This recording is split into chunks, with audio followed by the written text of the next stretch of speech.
Good evening, you're watching AWANI Tonight with me, Faye Kwan. The Dewan Rakyat has passed the Parliamentary Services Act 2025, paving the way for Parliament's independence from the executive branch. The bill was passed via a voice vote following its second and third readings in Parliament. Law and Institutional Reform Minister Datuk Sri Azalina Othman Syed said Parliament now has the autonomy to directly propose its own budget to the Finance Ministry, without the need for approval from the Prime Minister's department. It also provides for the establishment of the Parliamentary Services Council, which will oversee matters relating to the parliamentary service. The Parliamentary Services Act 2025 was tabled for its first reading in the Dewan Rakyat on February 24th.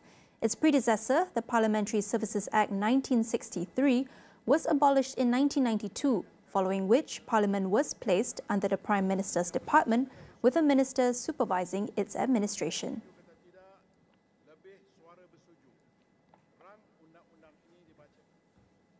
Malaysia is working to establish cooperation with like-minded countries and stakeholders to address critical needs in Gaza. This is particularly in the areas of medicine, education, and the rehabilitation and reconstruction of basic infrastructure. Deputy Foreign Minister Datuk Muhammad Alamin reaffirmed Malaysia's commitment to rebuilding Gaza and strongly opposed any proposal for the forced resettlement of Palestinians. He also said that Malaysia will co-chair the 4th Conference on Cooperation among East Asian Countries for Palestinian Development, alongside Japan, to be held in Malaysia. According to him, the conference focuses on capacity building and technical cooperation to empower the Palestinian people, coordinate development assistance, and share expertise in governance, education, health, and infrastructure. He added that the collaboration between Malaysia and Japan through the conference is part of the government's broader efforts to strengthen international solidarity with Palestine. He said this during the question and answer session at the Dewan Negara today. The government is drafting new regulations for e-hailing services to ensure fair practices for both delivery riders and companies. Transport Minister Anthony Loke says the guidelines follow amendments to the Road Transport Act, which came into effect in October 2023. In a written parliamentary reply, Anthony assured that the move would take into account the interests of all stakeholders, including service providers and e-hailing delivery partners. He was responding to a question from Bayan Baru MP Simsa Zin on whether the government was planning to regulate e-hailing algorithms and fare structures.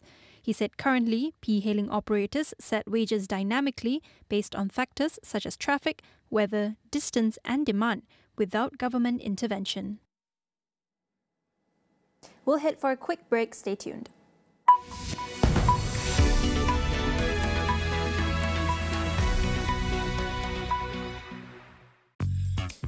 Kerap menggaru kulit kepala disebabkan keluh mumur, masalahnya lebih mendalam. Gunalah Head & Shoulders menembusi 5 lapisan untuk membasmi keluh mumur dan kegatalan. Bebas keluh mumur sehingga 100%.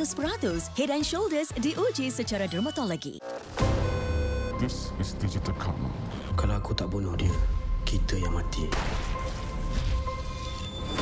Bukan aku tak sedar. Orang yang aku tembak tu penjahat.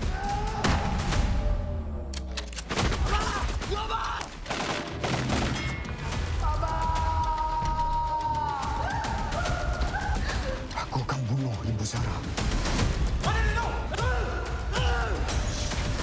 This is what I've been missing this whole time. They need a face in my... You. One Cent Thief, Season 2. Stream episod baru setiap Jumaat on demand di Astro Citra dan Astro Go.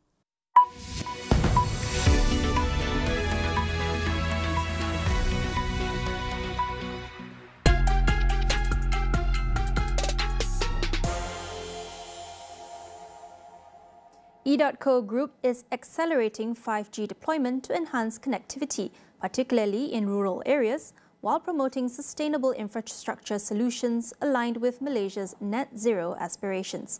Speaking at the Mobile World Congress 2025 in Barcelona, E.Co Group CEO Adlan Tajuddin stresses on the importance of infrastructure sharing to ensure efficient nationwide 5G implementation. From E.Co perspective, I think the first priority is really to drive in terms of connectivity, 5G connectivity, not just from a coverage perspective, but also from a capacity perspective. Today, if you looked at, we have reached a coverage of more than 85% of coverage of 5G in Malaysia.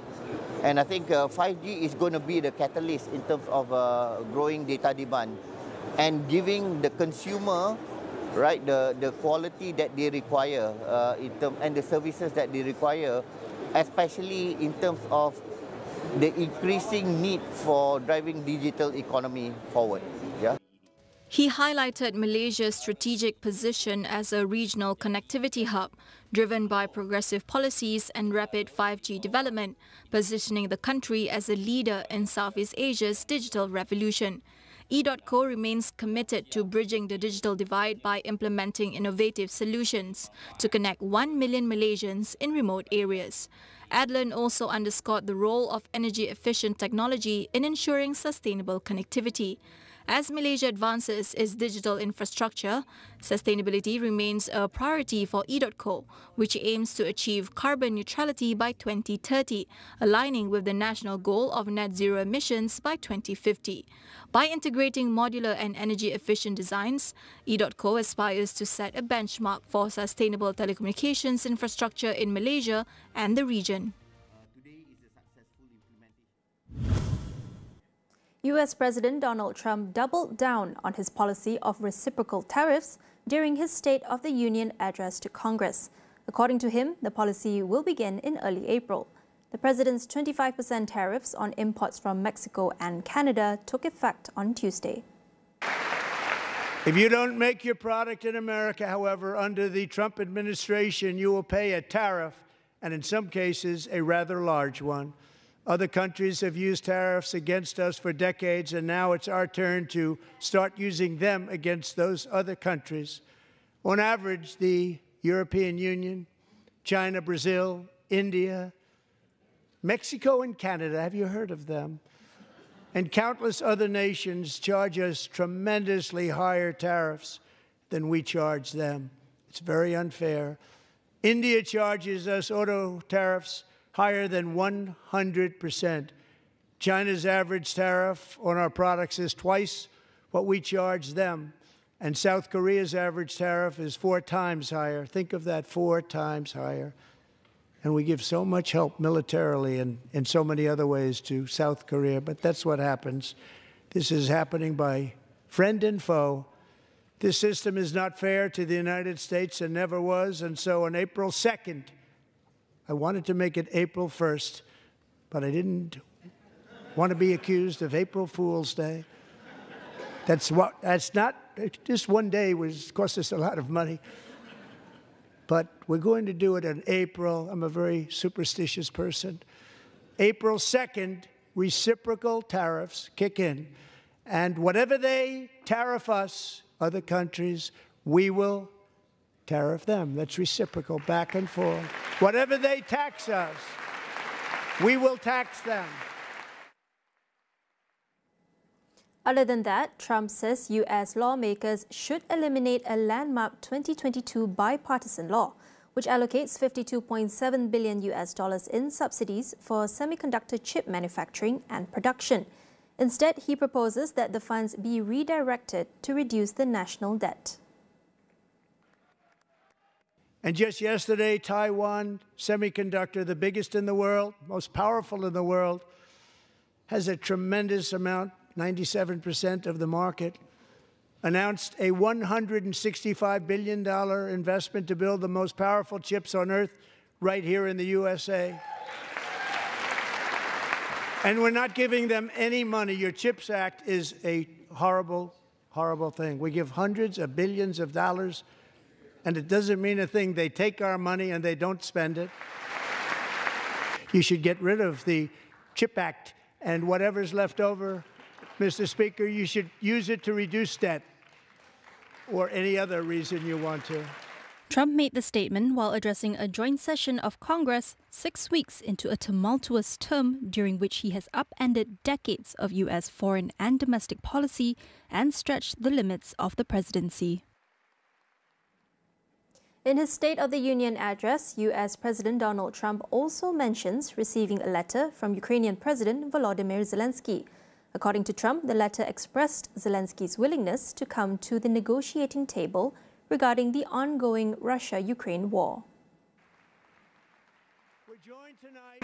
Earlier today, I received an important letter from President Zelensky of Ukraine. The letter reads, Ukraine is ready to come to the negotiating table as soon as possible to bring lasting peace closer. Nobody wants peace more than the Ukrainians, he said. My team and I stand ready to work under President Trump's strong leadership to get a peace that lasts. We do really value how much America has done to help Ukraine maintain its sovereignty and independence. Regarding the agreement on minerals and security, Ukraine is ready to sign it at any time that is convenient for you. I appreciate that he sent this letter, just got it a little while ago. Simultaneously, we've had serious discussions with Russia and have received strong signals that they are ready for peace. Wouldn't that be beautiful? Zelensky's talks with Trump in the White House last Friday broke down in acrimonious exchanges. On Monday, Trump had paused all military aid to Ukraine.